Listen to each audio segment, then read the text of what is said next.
Tired of automation costs eating away at your budget?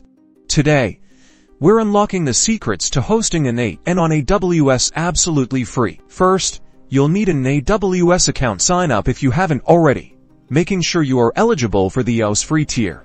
Navigate to the EC2 service. We'll be launching a T2 micro instance, which is usually free tier eligible, but always double-check the current terms. When creating your instance, choose a Linux AMI. Like Ubuntu, this is critical for N8n's compatibility. Configure your security group to allow inbound traffic on ports 80,443 and 5678. Port 5678 is used by N8n, so don't forget this step.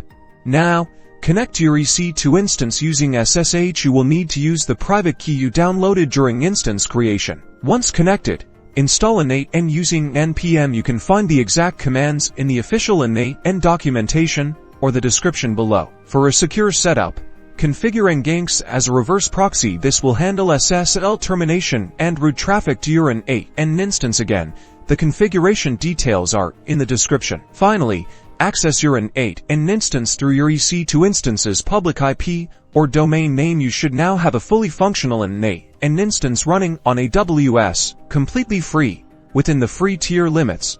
Remember to monitor your AWS usage to stay within the free tier limits, and that's it. You've successfully hosted N8n on AWS for free. Subscribe for more automation tips and tricks.